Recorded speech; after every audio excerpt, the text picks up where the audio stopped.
you mean? Live.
Well, welcome. I'm just going to turn that off first. There we go.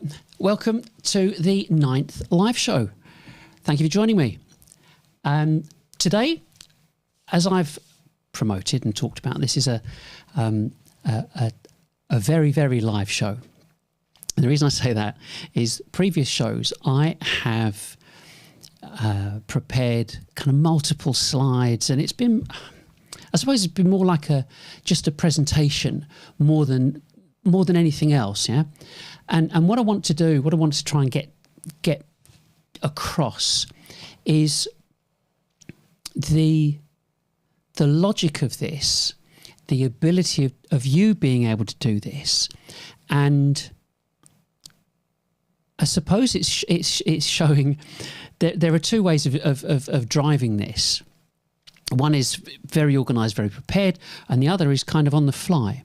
And for me, it's a bit like, would you really want to do that? And my thought process, my kind of response to that is, well, why not? Because apart from the whole live stream thing, it is a kind of a big deal, but there's no editing. You know, I could knock out videos. Anybody can get videos organised. But by doing this live means you get to see me. You get to see how I respond to different things. And isn't that what we all want? We want to see the authentic individual that's part of a organisation or group or whatever. And part of the problem is that businesses tend to have a shield up in front of them. You know, they want to kind of be slightly hidden. They don't want to be open and transparent for fear of failing. Yeah, everyone in business says, oh, you've got to fail fast. But nobody really wants to fail in front of anybody else. Whereas live stream, if you've got people with you and if you're doing this as a team, well, if you cock it up, so it goes wrong. But the point is that how else could you ever connect with your audience? Because, you know, if you've got issues with distance and accessibility and getting in front of them and so on, how else could you ever do this? And that's what I want to talk about today. Is kind of along the lines of it has to be a Q&A. It has to be a Q&A. And so what I'll do, I'll just go over to the kind of the fairly kind of familiar format if you've been with me before. What we are and what we're about. And for those of you who haven't seen this show before, and there are some, we have some faithful followers, and we have people that kind of dip in and think, well, what's this all about? Sales Exchange is a B2B live streaming new business development consultancy. And there are, to my knowledge, no one else around that's doing what we do. The shows are about presenting a different way of generating new business, unlike anything that you've ever done before. And the problem is, everybody knows, I say everybody in sales knows marketing doesn't work. Digital marketing does not work. It's a complete waste of time, effort and money. And because of that, it's essential that for people's sanity and financial stability to understand what they can do which doesn't depend on marketing departments. I mean, it's a desperate, in certain instances, it's a desperate situation. So we're about communicating this different methodology and approach to reaching out to your total addressable market. And the scale of this is quite breathtaking, because to give you a bit of an understanding about this, I'll just make sure I'm not going to jump ahead. If you know who your total addressable market are, and you should, because that's why you're in business in the first place, you could have as many as 1, 2, 3, 5, 10,000 people that you could potentially sell to. Of companies that have over 50 employees, there are 44,000 companies in the UK. So, say you went for 10 of them, 10,000 name database costs you $3,500. You could never ever speak to them ever. an impossibility unless there was a methodology that you could adopt that would enable you to do that. And that's where this comes into, effectively comes into its own, because you're able to message everybody, say, hi, we're doing a live show, come and watch us. They get to see the authentic you, get to know, like and trust you. That's what this is all about. Nothing complicated. These are the basic tenets of selling. And so when people do get to know, like and trust you, they can dip in, they can see what you're like, they can look at your different shows, look at what you're talking about, but also go to your website and learn from your website, maintaining their anonymity the whole time. And so because of that, you're able to reach a significant number of people. And that's why live streaming must replace current marketing activities, because they are a waste of time. People don't want to engage. They want to self-serve, self-educate. And marketers have known this for 10 years. Yeah. And so people that are pushing demand gen, lead gen, ABM, give them a wide berth. You don't need it. It doesn't work. Everybody knows it doesn't work. My stomach's rumbling. Everybody knows it doesn't work because your pipeline, you haven't got a pipeline, you've got no leads, you're down on your target, you're down on your quota, and yet you're being told to do the same thing over and over again and make more, do more business. Absolute insanity. Doing the same thing over and over and expecting a different result. So that's why we're doing this, is to demonstrate, not just to present all the time, but to demonstrate this is what you do. I haven't got a script. There's no teleprompter in front of me at the moment. And you're thinking, I can talk 10 to the dozen. I could talk for England. But that's another another matter. But the point is that how difficult is it going to be? You know, you sit in front, do Zoom or Teams. You're talking to a camera. Why not just talk to a camera and reach hundreds or thousands of people? And it costs pennies by comparison to everything and anything that marketing's ever done. I mean, it's breathtaking how little it costs. Anyway, why should you change your strategy? Well, you should change your strategy if the existing one doesn't work, whatever that existing one is. And if you're not getting the business, not doing the business, you need to change. You need to look at something else. Doesn't matter what you do, who you are, you need to evaluate something else, because you can't keep doing the same thing over and over again. We broadcast from the middle of England, give or take, which is Stone in Staffordshire. And can you do the same? Well, you decide. That's what this is all about. You decide. So let's go on to the next one, which is the shows that we've done so far, the 8 that we've done to date. I'm not going to read through every single one of them, but we've covered lots of different areas, lots of different subjects. And like I said, they tend to be kind of more presentation related. But the point is that it explains the absolute 100% unequivocal relevance to every single department that exists in an organisation. And I think the most important thing is that it's what your prospects want. So in a way, it doesn't really matter what you want. It's what your prospects want. So here we are. Increasing revenue, live Q&A and an update. Well, I've mentioned here about an update. I'll just give you an update on what we're doing and what's happening over the next few weeks and so on. But also asking anonymous questions. Why would we do that? Well, if your prospects want to remain anonymous, self-serve and self-educate, why would anybody want to put their name out there? Think about it. Oh, look, they're looking at doing something different. Let's all contact them. I've had it myself. You go and join a live show, and everybody sees that you're at the live show. Oh, we were on the same live show together. Can I come and sell you something? No, you can't. So any opportunity people see, they just think it's well, let's go for it. So anonymity is critical for business development. it goes against the grain, but it's what every single CEO or business development, not business, CEO or managing director or decision maker wants to be. They want to be anonymous. They don't want you salespeople chasing them down. They will make a decision to do something if they can prove an ROI. That's it. So stay anonymous until you're ready to get in touch. But if you're doing this, excuse me, oh, itchy nose. That's why it's live, because otherwise if it was a video I'd cut it out. If you're doing this, they get to know you.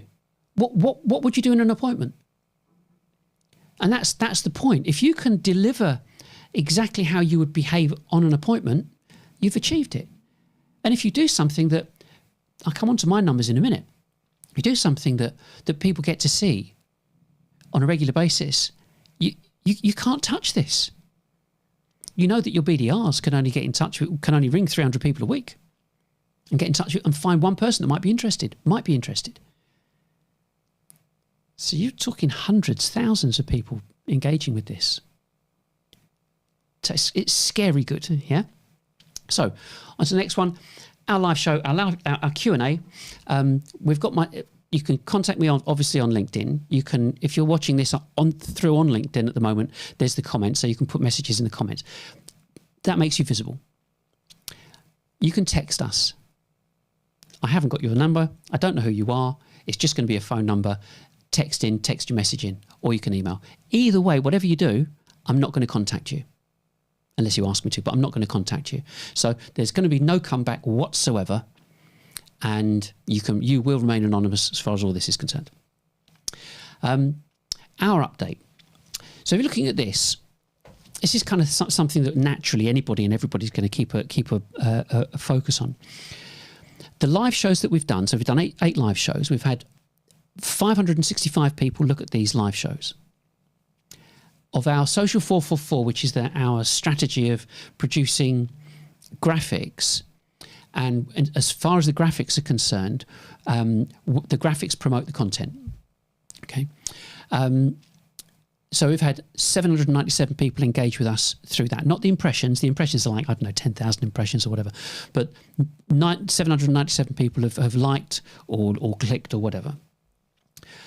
The live shows are converted into podcasts. We've had 112 downloads of the podcast since the 28th of September. And then in terms of our website, just for the past 30 days, because that was the quickest one I took off analytics, 55% increase in sessions, 71% increase in users, 157% new users over the past 30 days, and an increase of 34% in views. Happy days. Now, just there it says, update, engagement to date, familiarity equals 310 to 1. I mentioned this the other day. 25 years ago, it would take 30 attempts to become familiar, so 30 adverts or attempts to get in front of somebody. It would take about 30 attempts, and 1 in 3 got through, which means, I have to rephrase that, it took 10 attempts, but 1 in 3 got through, which meant you needed 30, okay, before you became people, us, you and I, became familiar with a brand. Now, that was 25 years ago, now, because we've got LinkedIn, Facebook, YouTube, Twitter, X, Instagram, and so on. So there's a lot more noise. It now takes nigh on 20 to 30 touches to become familiar, and 1 in 10 get through, which means you need 300. And that's why we do Social 444, which is we produce lots of adverts. The adverts go out automatically, linked within LinkedIn and other platforms, and people are able to engage with us in that way, and it's automated. So that's as a result. All of this is as a result of our strategy. And the thing is about this, it's nobody buys something as soon as they see something. Well, if it was jeans or trainers or something else, I don't know, something consumer related. But when it comes to business, what we're saying is this is a quantum change in what you're doing in terms of your new business development. I'm sidelining marketing. Everybody's banging a drum about marketing and waving a flag, banners, and so on. I'm sidelining them. I'm kind of pushing them to one side. You're not involved in this anymore. You shouldn't be, because you've failed.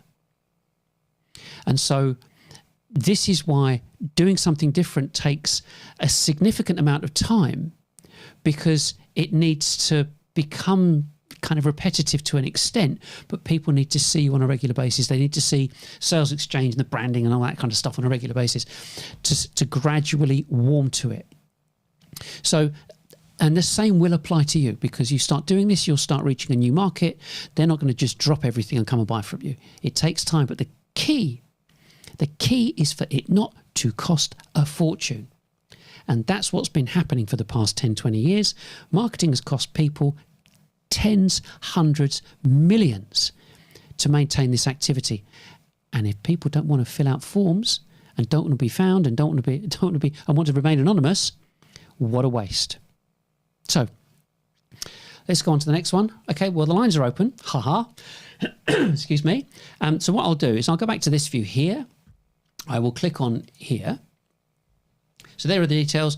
You can text us, you can email me, you can chat with me on LinkedIn, and that's it. We'll just wait here now, shall we? Oh, okay. Yeah, I did. Like I said, we did have some earlier, so it could be really bad. But this is the whole thing, isn't it? I mentioned on one of the posts that doing this, it's warts and all. Yeah, if it goes well, great. If it tanks, crashes and burns, so it crashes and burns. So what? We'll do another one next week. But the point is that it's authentic, isn't it? Yeah.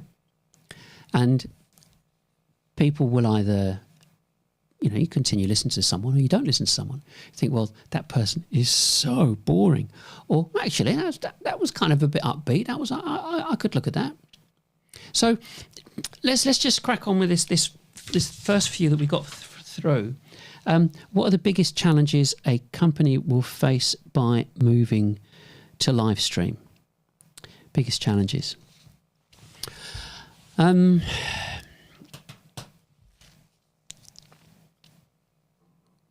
think that the challenge is going to be kind of twofold. Salespeople gagging, I want this now. Yeah, so there's no issue with them. The challenge is going to be, I've gone way beyond being diplomatic. Yeah, way gone beyond that. Having spent 10 years looking at this and realizing how badly companies have been treated by marketing. Yeah, so you see where I'm coming from. And to give a bit of kind of I don't know, background or support to what I'm going to say. CB Insights said that 52%, or marketing was responsible for 52 of the businesses that failed. Marketing activities were responsible for 52% of them. So all the marketing ideas and all the things that marketing tell businesses to do, they're responsible for just fractionally over half of all business failures. That should be shocking people. And the trouble is that how on earth does anybody change from that or shift away from that? You're looking at challenges. What are you going to face? Kit's kit, couple of salespeople sitting in front of a camera. That's a lot of fun. It's not, I press 2 buttons, go live, that's it, finished. So the delivery of it isn't a problem, but it's what happens prior to that happening. And the problems that you'll face are with marketing and potentially with people on board of directors. Because certain boards of directors think that they know about marketing and they have endorsed whatever marketing has said, like blanket, whatever you like. There was a guy called Daniel Kahneman, and he was a Nobel Peace Prize winner, and he wrote a book which was called Thinking Fast and Slow. And the point of I'm mentioning this is that there was a couple of things. One of the things that he mentioned was about repetition, which is what marketers do, and the other thing was thinking fast, which is when you think something is, you make it an instinctive decision. That's something that's fast. If you research something because you're not sure and so on, and you research and evaluate whatever, that's a slow decision, slow thinking. So combine repetition with fast thinking. You've got a marketing conundrum. Marketers love it. Business owners think they know it. And your CFO can see the figures. Says it ain't working. So you churn the marketers. So the problem in moving to live streaming is it exposes everything. It exposes what people have been doing.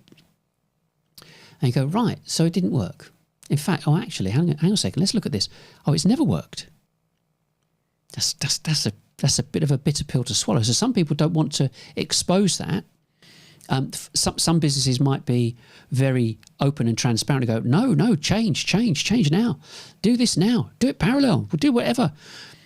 And you've got sales managers, sales directors, VPs of sales going, are you kidding me? We should jump on this straight away because our pipelines are dwindling. So you end up having these different factions within the business. One side are going, we can't do this. It's going to expose us.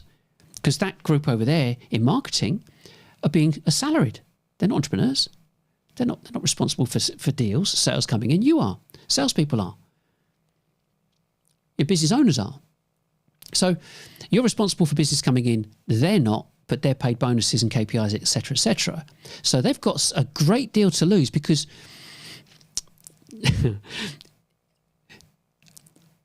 how diplomatic could I be? Not. If you employed me, I'd sack them all. I'd get rid of marketing completely. And people are thinking, you've got to be kidding me. Yeah, but you've got to know it inside out to be able to say get rid of them. If you don't know it inside out, you'd be frightened to do anything like that. But that fear comes in. False expectations appearing real. It ain't real. They're no good. They've not contributed or delivered. So the problems, challenges a company face is going to be based upon, I'm not going to say ego, but fear of being exposed. That's a big deal. That's a big thing for companies. Whereas, when people talk about failing fast. So something in that respect to kind of consider. The technical side and everything else, no, not an issue at all. The next one we've got here is how important is the content part of it?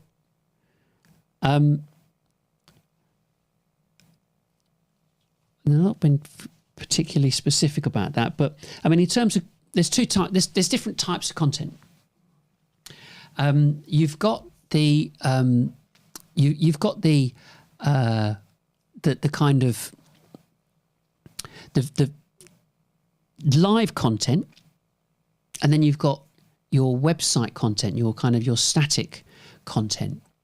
And when you're looking at that, it has to work hand in glove, yeah, because the point being is that what you're after is engagement and stickiness. You want people to keep coming back to you. They will not come back to you if you've got 4 or 5 paragraph blogs. That's irrelevant. I mean, I saw something yesterday actually, or was it this morning? Could it or last night? I can't remember. About has Google kind of done away with blogs because of their algorithms and changes and so on, and the really useful content update and all that kind of stuff. And the reality is that businesses shouldn't be doing blogs anyway, because you sell product to businesses that need to establish an ROI. So you're not doing blogs. You're producing articles that should be educational and informative.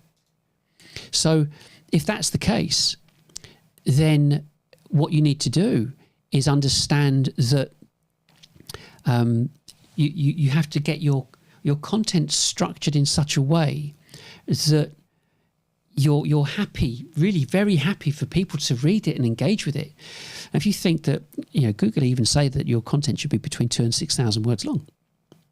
So if you use those lenses to look at what your content is right now, you'll see that the impact your content is already having, because you don't need loads of it. You sell X product. For argument's sake, you could say, so you need, with all the different things that you do, all the specialist areas that you're involved in, 10, 15, 20 documents. That's it. You don't do anything else. How often is your product actually updated? Not very often. And so with that content that you have, you are able to then use this social 444 thing and produce adverts to promote the content again and again and again. So the way that your content works. Okay, I've got another message here. I will have a look at that in a second. And the point is that if you are producing sufficient content, you're on a winner. If you have, say for example, you had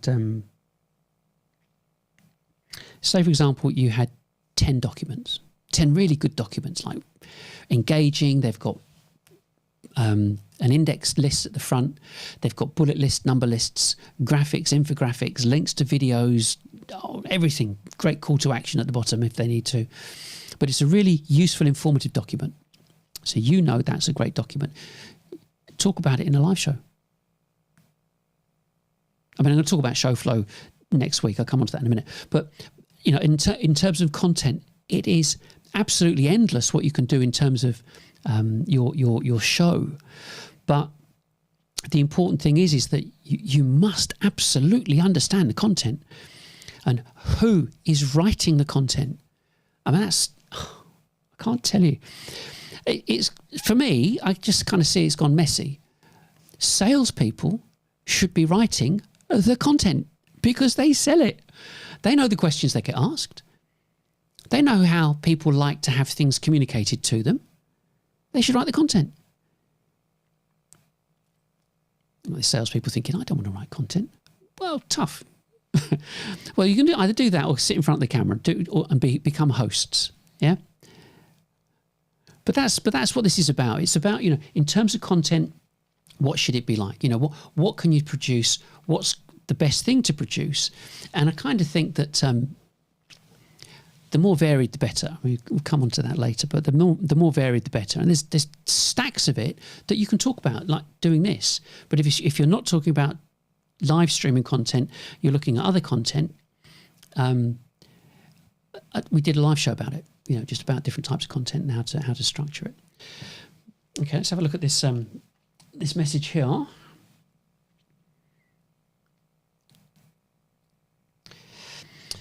Okay, is this the kind of thing new businesses can just give a go, or does it really need to be a committed all-in for it to work? I've heard people suggest B2B businesses should basically focus on becoming media companies in many ways, but this seems a big jump for some B2B sales teams that have relied on traditional prospecting practices to this point. Good question. The thing is it all in? Well, okay, if I take back my prop. So, mobile phone. You could, without a shadow of a doubt, put that phone on a tripod and stream right now. If you've got a minimum of 150 people on your company and or your name, I think that's the deal on LinkedIn. On YouTube you go live, on Facebook you go live straight away. So in terms of all in, kind of it's a strange one. This part of it is really simple. Yeah, we got some of the best kit that we could get our hands on, and then we found out this is the kit that they use. So it actually is not very expensive. A camera that has an HDMI cable and some kit that can play video playback. I mean, and switch cameras. I mean, it's not a big deal in terms of kit. The big deal is is committing to do it on a regular basis. And the kind of parallel to that is you want people, you want to connect with people, with new businesses. The critical, fundamental problem that I've seen with most companies, is that they don't have a database. Oh yeah, they've got Salesforce or Pardot or not Pardot, Salesforce or any other CRM, yeah? And they hook it up to Pardot, Marketo, Eloquent, whatever the deal is with marketing automation.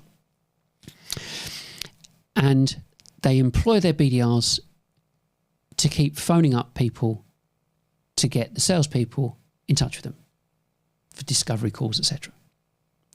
So the problem there is your BDR can only make about 300 calls a week, and that's 60 calls a day, and they'll find maybe one person or so. I mean, it used to be 400. I'm saying that because I saw somewhere that I said it's 400 to 1, but it changes and it goes up and down. But it's a lot. Okay. So in terms of the your ability as a company to connect with new businesses, it is a nightmare because you can never get hold of enough people. If it's 300 to 1 to find someone that might be interested, we also know that you might get through to 5 to 10% of them, maybe, if you're lucky. And then most of them will say, not interested, and one of them might turn around and go, well, yeah. So that's the first part. So it's your ability to actually reach and connect with any audience. Don't forget all this, just your company's ability to reach an audience. So if you had 10,000 leads come in, you couldn't cope with them. You have, say, for example, a total addressable market of about 10,000. If we work with that, yeah. So that's everybody above 250 employees and some people between 50 and 250. So you've got a database of 10,000 people. You've bought that for $3,500, however long ago. It doesn't really, it could be 3, 4, 5, 6 years ago. Some of it's going to be out of date. Of course it is, because some of those companies would have gone bust. So you've got this database. You can't phone them all. And the ones that you do phone have gone to lunch, gone to the loo, on holiday, on leave, in a meeting, and so on and so on. All those same reasons why you can't reach the numbers of people that you want to reach. And the most common is get lost, not speaking to you, not interested, I'm not putting you through. So that's the first part. So the problem businesses have is actually connecting with target companies. The next part of that is, even if you could, doing it manually, how would you engage with them? It's really difficult because people don't want to talk to you. They want to remain anonymous and all the other reasons. So the only way of doing it is our way. Our way's the only way. Anyway, so the only way it works is, so you've got your total addressable market. You should have that database already. If you haven't, get one, rule 101, then fire your marketing people that haven't got you one. Secondly, email your total addressable market to say, we're doing a live show. Come and join. Come and watch us. That's it. Come and watch us. So you go, oh, interesting. Because as you know, we're all salespeople here. Yeah. As you know, between 1 and 15% of your total addressable market are looking to buy your type of product or starting to think about buying your type of product, starting that process every week. And the reason you won't challenge me on that is because that's why you went into business in the first place. Yeah? You can't turn around and say, oh, no, those figures are absolutely ridiculous. Well, what are you in business for? You must have a market that you can sell to. So let's go between 1 and 15% are thinking about your type of product and beginning starting that buying journey. Now, if you've just emailed all these 10,000 people, between 1 and 15% could watch you that week. This is where it gets really interesting. So when you're thinking about, should I go all in? Is it all or nothing? Well, it depends. It depends how you look at it. But if you're able to tell everybody that you're doing a live show and then do a live show and enable everybody to watch you, however many may or may not watch you, you've achieved that first element, that first calculation of that formula for sales being a numbers game. And nobody ever told you how to do it. They kept telling you, get on the phone, get on the phone, get on the phone. Because of the number of phone calls you make and introductions you got and meetings, demonstration, presentation, close the deal, ring the bell. That's what you were told. That's what we were all told for year in, year out for the past 30, 40, 50 years. But nobody ever told you how to manage the numbers, ever. And this is the only way you can ever do it. Yeah? Because if you've got a 10,000 name database, take MailChimp. MailChimp? That's not one of those pucker business platforms, is it? That's just consumer rubbish. I'm saying get rid of all the other automation platforms. 10,000 name database. You can message them 12 times a month. 10,000 people for 150 quid. How much is your marketing automation platform costing you? And forget all about Zoom Info, Cognism, Dun & Bradstreet. You don't need that. What do you need that for? You just need to know, can this company afford to pay me? Are they big enough? Have they got enough staff that this product works within that type of organisation? Yes, no. The reason you're going down the Cognism and the firmographic data route is because you can't phone enough people. So the people that you do phone, you think, I better find out about them before I speak to them. Whereas if you've got a database that says, just call anyone. In fact, what's the point? Let's not call anyone at all. Message them, say, come and have a look. And you go, well, email rates are rubbish. Yeah, so 1 to 2%. That's the response rate. That's not viewing rate. Yeah? So it's more than just your open rate. You just want them to know you do a live show about this product, this subject. Come join us. Then park that, upload the same database to LinkedIn and put banners on LinkedIn to appear in the same news feeds as all the people you just emailed. This is not rocket science. So, I mean, going back to this, let's reread it. So the first part was, do you have to be committed to go all in? And this could be B2B businesses should basically focus on becoming media companies and so on. This is a big jump. Well, it could be, because if you're relying on traditional prospecting, but traditional prospecting doesn't work. That's the challenge. This is what I said about this thing about the biggest challenging a company will face moving to live stream. You're challenging the status quo and challenging people's decisions. That's the challenge, because becoming a media company, define a media company really, because there's something like this. Yes, there's the gear, but once you got it, as we know, it's a revenue expense. Set it up in an office. A couple of salespeople sit in front, press a button, and have a chat. I mean, you've seen podcasts. People that do podcasts are not considered being a media company. They're just doing a podcast. Some mates get together and do it. So, for this to be perceived as being a media company, well, when you look at the numbers of people that are prepared to engage with this, that would dispel any challenge about becoming a media company. There's another point where if you've got a managing director, CEO, someone says, look, we've come across this idea and this guy, he works alone. He's had over 1,000 plus people, 1,500 people look at what he's doing in 8 weeks. You go, okay, well, calculate that back to how many people are in your company and the engagement that you've got specifically on what you're doing. Yeah? Not looking at a tweet or whatever, specifically your new strategy, whatever. That's what this is about. You cannot touch this. Because if you, as a BDR or as a telesales person, you would only be able to find one person that might be interested per week. You go, yeah, and 300 calls, one person. So if I'm reaching 200 or 300 people, 500 people a week, you need like 200, 300, 400 BDRs. Even just 100 people a week.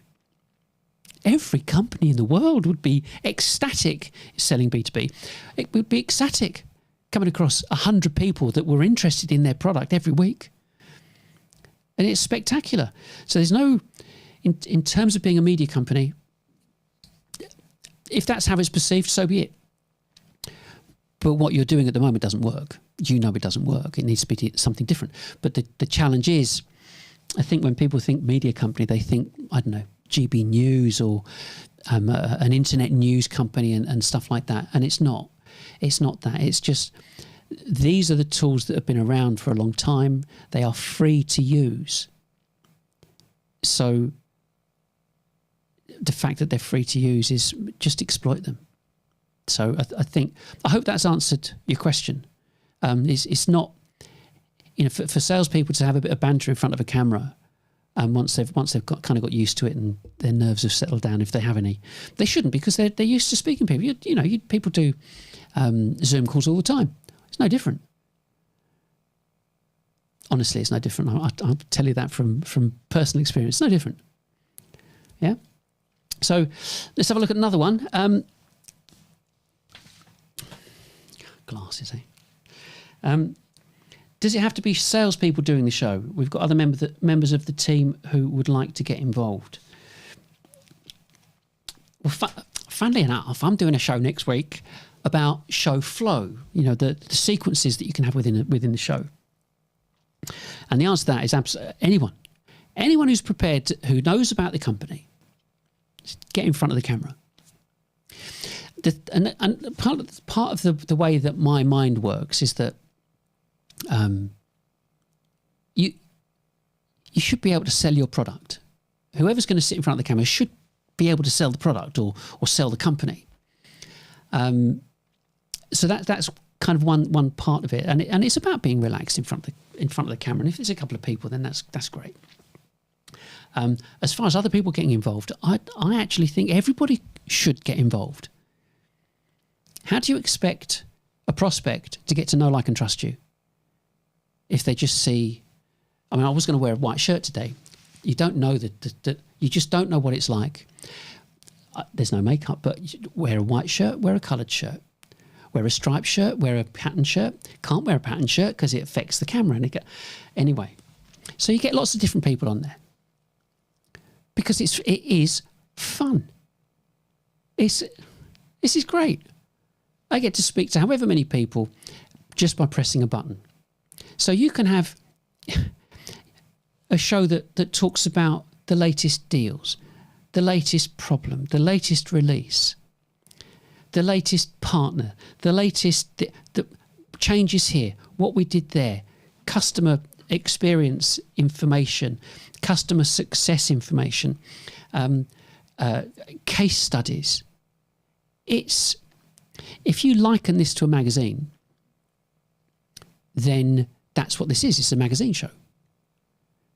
And the thing is, you can have all this technology where you can have multiple cameras, and you think, well, oh, look at that. Yeah. And once you know what it is and how it works, once it's set up, it's not a problem. So the more the merrier in terms of people getting involved, because it's completely communicating your company, and that's what you want. You want people to get to know, like, and trust you. And if you do this, I mean, bearing in mind, I know a finite number of people. I'm connected to a finite number of people. So you listening to this means that you're a minority, which is brilliant, because it means your competition is probably not listening to this. Yeah? So if your competition are not listening to it, go and blow them out the water. Yeah? Just think about it. We were talking pennies for this to be implemented. Yeah, you've got to set it up. Of course you've got to set it up. I've got another one here. Hang on a second. It says, I like your thinking and you make it sound simple, but it's still feeling overwhelming where to start. What would be needed for you to come into our company and set it up for us? And do you provide training within the team to help adoption? Yes, yes, and yes. Next question. No. Yes, we do. And the point of this, I love these questions. The point of this is my nature is to, if I wanted to go and do something, I'll learn how to do it, and I'll pull it apart. It doesn't matter what it is, I'll pull it apart. And you can probably gather from what I'm saying when it comes to marketing, I'm saying, well, just get rid of them. You don't need them. And all the marketers listening to me going, what's he saying? But it's kind of true. And I'll qualify it. The strategies that are being used within businesses are consumer strategies created by the MarTech organisations to sell their software. B2B's adopted the software. Caveat emptor. It wasn't designed for you. And when it didn't work, those very clever people in marketing these software companies came up with things like, oh, let's call it ABM. So when you turn and go, no, this marketing automation stuff doesn't work. You go, oh, and what are you doing? Well, we're just putting the stuff out there. It's just not working. Ah, well, you are using ABM, aren't you? AB what? Oh, you're not using ABM. Oh, silly you. No, what ABM is account-based marketing. What you have to do is communicate to every single decision maker in the whole company. It now stands at about 17, 18, I don't know. Yeah? Okay, well, we'll message all of them then. You go back again and go, still not working. Well, what are you doing? Well, we write this content and send it out to everyone. Oh, silly. You're supposed to write individual pieces of content for every single person in each department. That means you've got to be writing 18 pieces of content for it to work. Really? Oh, yes. Meanwhile, pay for this add-on, this ABM add-on. Can you hear that sarcasm? So the point is that businesses have been sold a pub. It's not working. And when it comes to doing this, I go off on tangents. When it comes to doing things like this, it is something that we have structured specifically we do it in kind of stages. Come in and talk to you. Come and talk to your board. Allow your board and anybody else that you think is relevant to quick fire questions at me. Face to face, or we'll do it like this. We then have workshops. And so you understand the implementation and structure that needs to be adopted. And we provide workshops. We can do everything 100% for you, or we can coach or will coach and train your team to be completely self-sufficient. It can seem overwhelming. I suppose I'm comfortable with cameras. I'm comfortable with this type of technology. But you've probably got people that work for you that like doing videos. Find out. If not, that there are thousands of people that would want to do this inside a B2B. Because otherwise they've just got the film and television industry to go and try and work in. Whereas this gives them so many opportunities. Staggering. So we would set everything up right from the outset. We would do everything for you 100%, and gradually you can switch and move over. But it is a process, because you've got to look at your content, you've got to get your emails together, start saying it's coming, and then start presenting it. And let's face it, we would sit with your guys doing it. We'd either sit in on the call, on the live stream. We would get them to do test calls and test streams and practice streams in the first place, and they can see themselves, and it's all recorded before they even go live. And like I said, start off and go, we're live. And the very, very first time you're getting really hot and really warm, and you're thinking, I don't want to mess up. And you go, wait a second. If you want it to be that perfect, do a video. And there's another part to this as well. I know it seems this thing about it being overwhelming. You can record a stream like this, okay? shoot a stream, record it, but then broadcast it at a later date, or restream it at a later date as often as you want.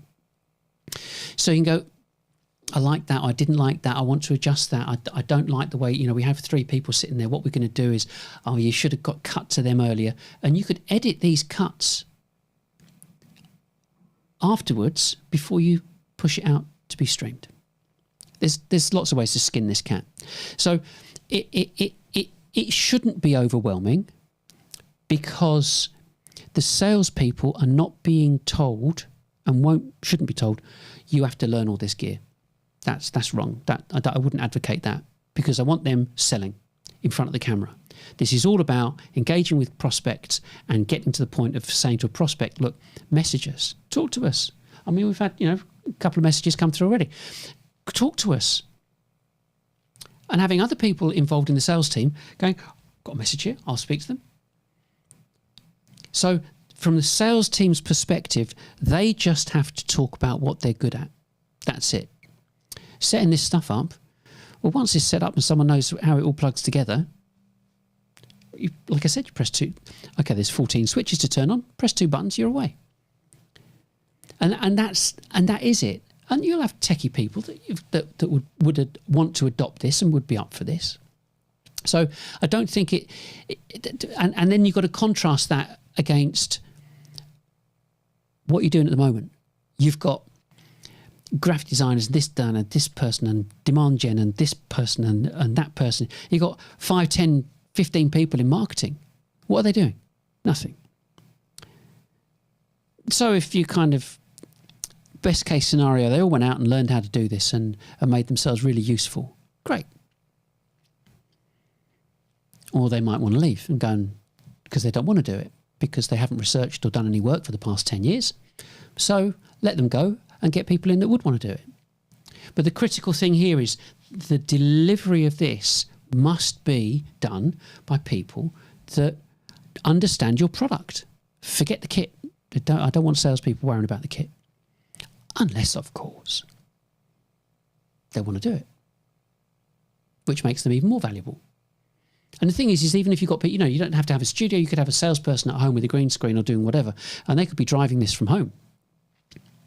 So there's, again, lots of ways to do this. And you can do shows where you've got people coming in, feeds coming in from different countries. So, okay. I hope that answered that one.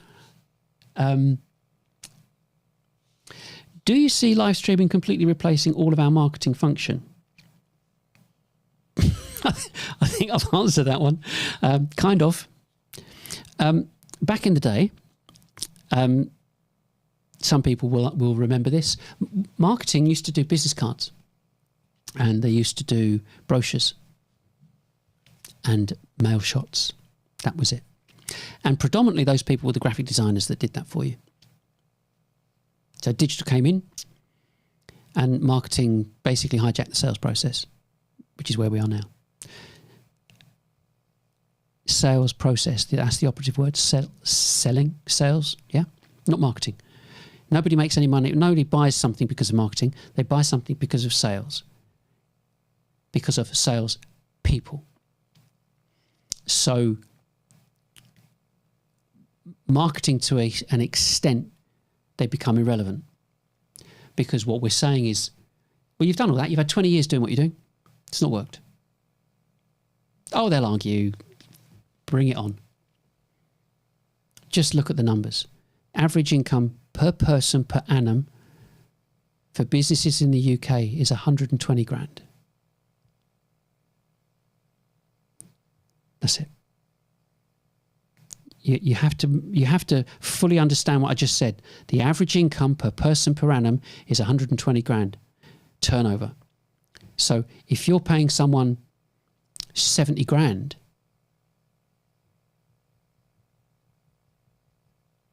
if you were paying, well, make it easier. If you're paying everybody 40 grand and you've got a 30% margin, so you're making 30 but paying them 40, you're out of business. Oh, let's go and get investment. So what? Companies that get invested in, same thing happens. 40% go bust, period. 75 don't achieve their own targets that they set. 95% don't make their investors any money. Your average run-of-the-mill businesses, 20% go bust in the first year, 30% in the second, 50% in the third, and by year 10, 91% of businesses have gone bust. Why is that? Because marketing does not work. Am I laying it all at marketing's feet? Yeah. Salespeople are told to follow the marketing. Can't blame the salespeople if they've been told to follow the marketing. Marketing are saying, oh, look, we're on target. We're doing our KPIs. We're getting our bonuses. Look at you lot over there selling. You're useless. Really. Do you want some of that? But at the end of the day, it's about the business. No sales, no business. So it would replace the marketing function, because it is quite simplistic, because what you're able to say on a live show is infinitely more than you could do in any piece of graphic or whatever. And your other content is there to support the education of your prospects. Another one here is how quickly could we get this up and running? It kind of depends on your content, because you need to have your content ready. You need to get your adverts ready. These are just graphic adverts. They're nothing special. I say nothing special, but you can use Midjourney or DALL-E or any of the AI stuff.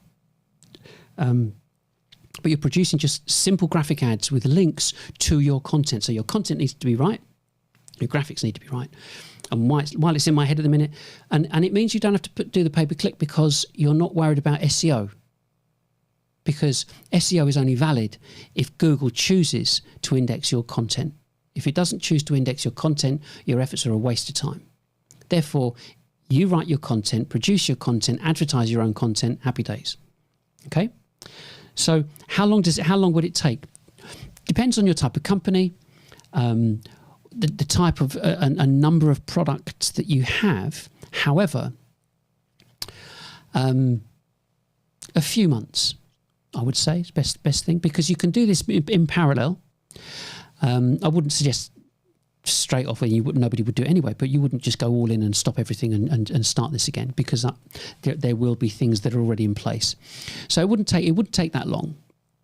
And the thing is to sit down with the salespeople and craft your shows, your future shows, exactly as I've done here. We've got different subjects for different weeks. So it wouldn't take long. Give yourself a few months. And the thing about it is that when you start a business, what tends to happen is people go all in, and they get investment. They want to go all in. Well, here we are. We've got the money. Let's go and do it. And then try and sell. And the problem is that they don't know the frequency of people buying. Then they go bust. So doing it the other way around is say, okay, well, how long is it going to take before we actually get any businesses? Well, I don't know. Depends on your prospects. Depends on how you've warmed them up. Depends on your content and so on. But the fact remains, if you're reaching your total addressable market every single week, and you're engaging a percentage, and you're bearing in mind 300 touches, 20 to 30 before you become familiar. The same as sales, you could ring someone up or come across somebody and they go, do you know what? We were looking at you right now. And it happens really quickly. We've all been there. We've all had deals that have come in really quickly.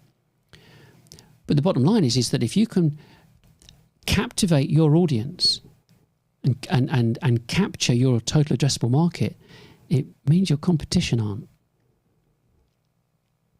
So if you're all over your target market like a rash, and your competition are not doing this, you've got more exposure than they have. It's a numbers game. Yeah. So we've been on for an hour. I noticed that. In the long term, could we do this on our own? What would your involvement be? I've kind of just covered that, because yes, you can do it on your own. Yes, we'd set you up so that you could do it on your own, and then we're there for support. You've got a problem? I mean, the beauty of it these days is that if you've got a problem, you say, well, show me. So just point your camera at the screen or where things are plugged in and so on. So support can be so easy. But the point is that you have to put yourself in the shoes of your prospect. That's it. Oh, by the way, you're the prospect. It's how you react and respond to people trying to sell to you. Yeah? So it's not a complicated thing to look at. You go, well, I wouldn't want to do that. I wouldn't engage with that or whatever. Fine, don't do it.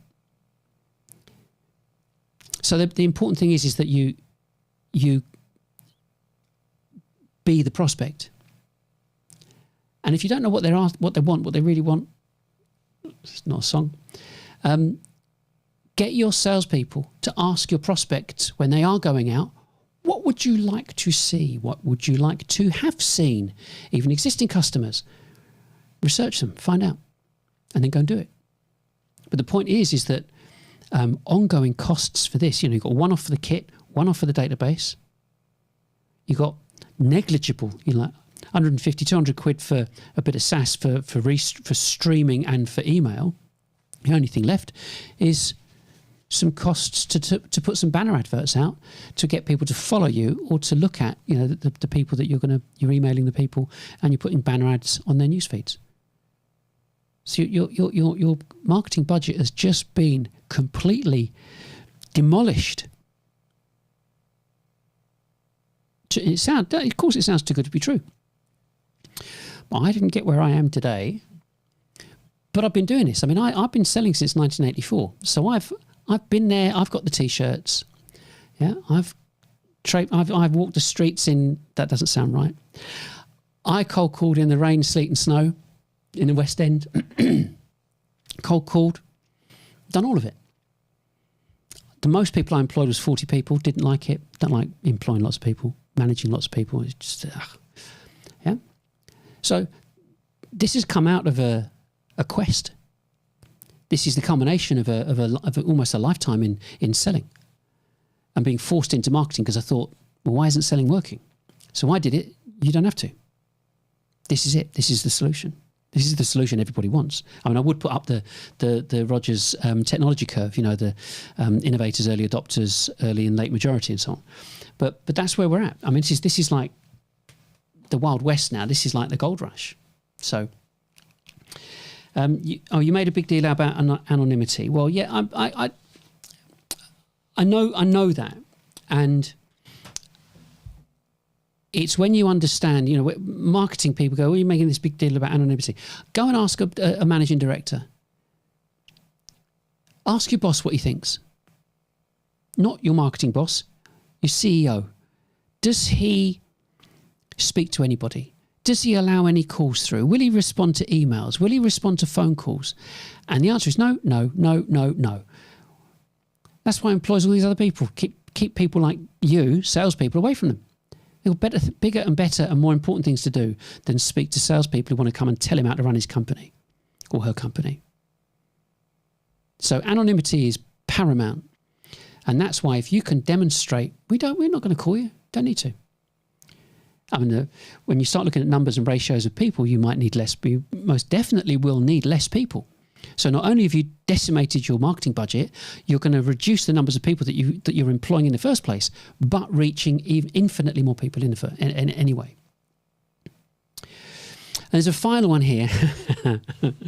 I work in marketing, but I'm not the boss. But you're critical of marketing. So where does it leave us?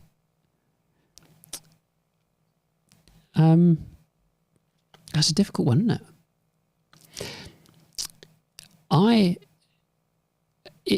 In my business career, I have read a great deal, and I recognised that there was a problem. There was a problem with my sales team, and not that I had a problem selling. I've sold millions of pounds worth of gear to all over the place, all over the UK. So it wasn't that, but it was making it consistent, because the consistency has to go hand in glove with your life, and life happens, to everybody. So something knocks you for 6 How are you supposed to continue? Surely there must be something else rather than like spinning plates. So I read and learned and read and learned and tested it and worked things out. I researched. Now, what have marketing done? Marketing haven't researched. That's what you're market research. I mean, it's a job in itself. Market research, marketing research, and you haven't done it. You've sat there and taken a salary from the guy that's probably got his house on the line for the company. You've taken a salary and blagged about getting on with marketing automation and pay-per-click. This is what everybody else is doing. Trying to play that nobody ever got sacked for buying IBM. So I'm not very sympathetic towards anybody in marketing. However, if you want to keep your job, I would suggest you learn about this. I would suggest you start reading it. I mean, there's 750,000 words on my website. There's videos and downloads and there's everything you never need to know is on there. But if you have to show your commitment, your desire to be involved with this to your bosses, because it's going to come like a moving train. It really is, because nobody wants to spend stupid money when there's a better, more efficient, more engaging and more accurate and profitable and massively profitable alternative. So it's up to you if you want to be an early adopter. You know, I'm the innovator. Are you going to be the early adopter? And if you're in marketing, you've got to bang a drum for this, because if you don't, I believe you will be looked at as being someone that's not pro the company. But that's my thought. I have one last one. We've just gone past 12. Here we go. We've got, if you're suggesting salespeople should reduce their cold calling and personal email prospecting, are you suggesting they spend more time managing their pipeline? If so, we would effectively need less salespeople too. I know your view on the marketing headcount. In terms of that, about spend more time managing their pipeline, well, the trouble is with a lot of companies, they haven't got pipeline. The pipeline's like diminished and got smaller and smaller and smaller. And so you end up becoming a pain in the backside trying to manage your pipeline, because you're trying to, are you going to buy? Are you going to buy? Are you going to buy? So you kind of turn it around a bit. If you, say, for example, your company says, we're absolutely up for this, we want to do this. You go, right, okay. If you've got two people hosting a show, who's the salesperson? The people that are hosting the show, or the individual that answers a text call? And that person says, I love your show. Can I do blah, blah, blah? And you go, yes, you can. Well, can we arrange something? I'd like to do X, Y, and Z. And you go, yes, we can do a Zoom type call, do a demonstration presentation, so on. So that person that received that text message or chat message, the following day jumps on a Zoom call, does a presentation demonstration, gets the deal. Who gets paid for it? That's the conundrum. Personally, I think it should go into the centre, personally. But there has to be decisions made. It could be that you want to, the people that become the hosts don't do target anymore. They don't need to. You have to look at the levels of income. But I think that in terms of who should do what, when you've got salespeople that can put shows together, salespeople that can talk with their customers, go out to their customers, shoot an interview with their customers, bring them into the office, to your studio, shoot a show with your customers and prospects, maybe if the prospect will come in. There are so many different things that are needed where you have salespeople's involvement, which is essential. You don't want someone from marketing on your stand at an exhibition, for example. You want someone that can sell. You want salespeople there. So that being the case, if your salespeople are gregarious, outgoing, engaging, and so on, you want them in front of the camera. But you also want salespeople to put together shows, to be involved with the shows. So you've got people that can do research, people that can go and interview because they are salespeople. You don't want someone that, a salesperson goes to interview a prospect or not a prospect, an existing customer or someone, and there's a buying signal. You go, I don't do that anymore. I'm going to go and I'll get someone to sell it to them. Take the order. The point of this is it's about the pre-sale engagement. That's what this is about. There could be salespeople that are great, would be absolutely brilliant in front of the camera. They're crap in front of the customer. Yeah? But they're great. They're gregarious. They know the product. They've got it nailed. They're affable and so on. You decide. It's your company. You decide, should they be sitting in front of the camera or do you want them out in front of the camera? There's this balance. But the deal is, if there are people that can't sell, they'll leave. If they don't want to do it, they'll leave. There could be a dramatic reduction in the numbers of people that are required, but a massive flip in productivity and sales because you bring this around so people can do this online and not need someone to go face to face. What would change for the future? I don't know. You could, your salespeople are the people that should be writing the content. If they're writing the content, historically, you should be out selling, but you can't get out. So they don't want to see you. Prospects don't want to see you. So it depends. If you're able to lose a marketing department or most of the people in the marketing department, what are the people in sales going to do? Well, they're not going to necessarily become superfluous because there is content to be written, podcasts to be recorded, live shows to be recorded, engagement with video potentially going to record customer stories, written content, graphs and diagrams, things that need to be brought together. So it's and the reason that this is critical, some people will lose their jobs. That's unfortunate. That's what happens in business. Because it's a realignment of what's needed. If you think that the business in the first place is overpopulated, it's got too many people working for it in the first place because of the blags and crap that came out from marketing saying we need to do all of this, that and the other and take all these people on, and look, it doesn't work. So people end up getting fired, on especially BDRs, get fired or get let go on a regular basis because they're thinking it must be the BDR that's got the problem. You go, no, it's not the BDR with the problem. It's the actual infrastructure that the business has to try and sell its products. It doesn't work. And marketers are swanning around, Peter Kay, swanning around, making out that they're the be-all and end-all. I mean, I've heard the most incendiary comment I heard was from a CMO from a very big MarTech company, begins with D, saying, we are calling the shots.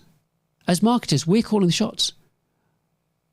We're controlling the narrative. It's down to us. We're the ones that can do it. And if you're getting a hard time regarding your marketing budget, you let me know. I'll come in and help you defend it. So there's going to be not just natural wastage. There's going to be a pairing, a culling almost, of businesses going, wait a second. We're reaching more people doing this. What do we need all them for? Exactly. So get rid of them. When it comes to sales, it's an important measurement of who's doing what and why and how. And if you go, well, I've got my target. I want to earn what I was earning before. Well, let me let you into a little secret. Those days are gone. They're finished.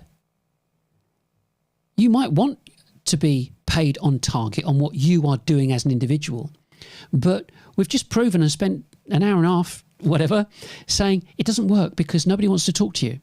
So the mechanism that you had before that accompanied what you're doing with your target, that used to be cold calling. You used to do it. You used to do the cold calling, go and find the prospects, go and meet them, go and see them, go and do the demonstration, presentation, close. You did all of it and rang the bell. Now you don't. You don't do anything in the first instance because you've got BDRs and telesales people doing it and you're being told to wait there for the leads. So how can you be paid in the same way? So if there's an adjustment and a restructuring in how people, the way this process is applied, well, it could be, how about getting, like in banking? Banking, at the end of the year, bankers get massive bonuses. Why can't that happen in sales? I think I'll leave that with you. But these are my thoughts. These are my thoughts. Now, what I'm going to do, I'm going to come into land now. I'm going to take that off there. I'm going to put that back up. I'm going to go over to this next one. What do I think your next step should be, having listened to me answer these questions and so on? Well, talk to your colleagues, have a chat, look at our website. But you have to think about it. There's no like call to action here. Close and contact me and so on. No, you've got to think about this. Your current methodology doesn't work. So you have to do something different. I've got a solution nobody else has. And that's spectacular. Yeah? Nobody else has got the same solution. I love it. I love it. You can go solo, or you can engage us and make it happen quickly. All the information that you need is on our website, or you can contact me and I'll come in and do my thing and make it happen quickly. And like I said, you can do it in parallel, or you can go all in. But most people would do it parallel anyway. Think about your content. Think about what you've got. It's really important to enable or to allow your prospects to remain anonymous. That's the critical thing. And once they know that, then they will be more prepared to engage with you.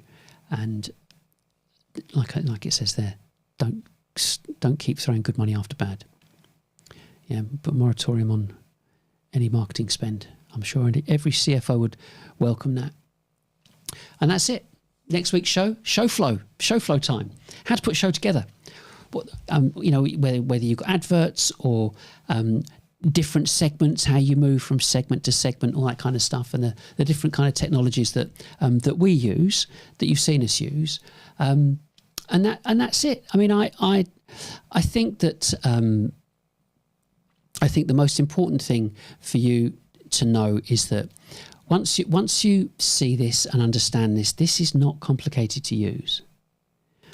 You kind of need a sit down in a quiet room to realise the enormity of this compared to everything that you've ever done over the past 20 years.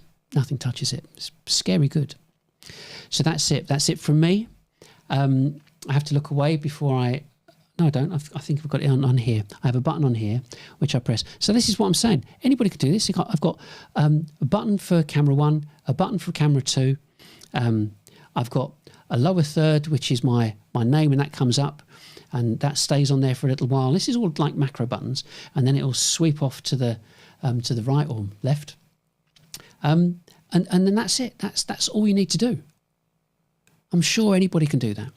And I'm just looking for the right button to press so I don't press it again. Bye for now. See you next week. Join me then.